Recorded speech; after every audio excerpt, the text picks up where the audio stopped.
সর্ষে পোস্ত পার্শে মাছ।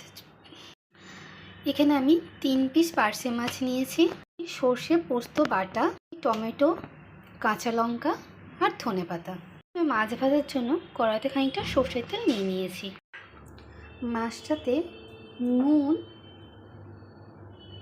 আর হলুদ গুঁড়ো মাখিয়ে নেব। তেলটা ভালো করে গরম হয়ে গেলে মাছগুলো ভেজে নেব।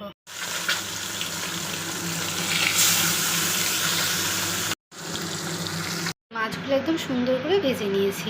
এবার আমি কড়াইতে দিয়ে দেবো প্রথমে কাঁচা লঙ্কাগুলো, তারপর টমেটোগুলো দিয়ে দেবো, দিয়ে ভালো করে নেড়ে নেব।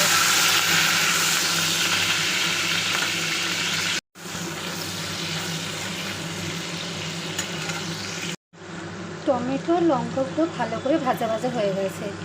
এবার আমি সর্ষে আর পোস্ত যেটা বেটে রেখেছিলাম সেটা অ্যাড করব।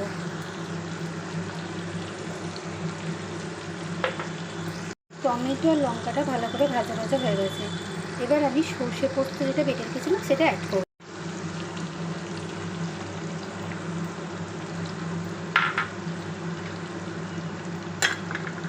করে নেড়ে চেড়ে নেব। সর্ষে পোস্তটা টমেটো আর লঙ্কার সাথে একটু কষিয়ে নেব। এবার এটা হলুদ গুঁড়ো অ্যাড করব, চামচ লঙ্কার গুঁড়ো অ্যাড করলাম। এটাকে ভালো করে কষিয়ে নেব।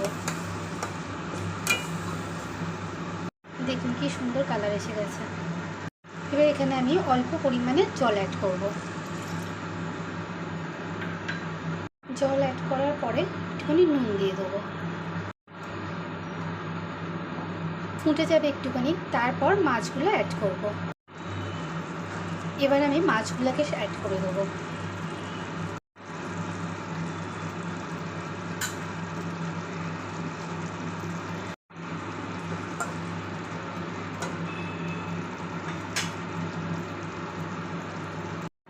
তিন থেকে 4 মিনিট মাছগুলো ফুটে যাওয়ার পর ধনেপাতা অ্যাড করব। এখন আমি ধনেপাতাটা দিয়ে দেবো এতে।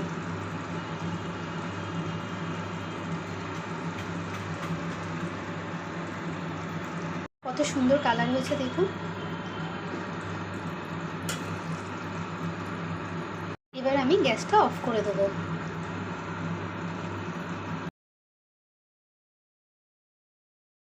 রেডি হয়ে গেছে আমাদের সর্ষে পোস্ত পার্শে। গরম গরম ভাতের সাথে সার্ভ করব। দেখতে কিন্তু দারুণ হয়েছে।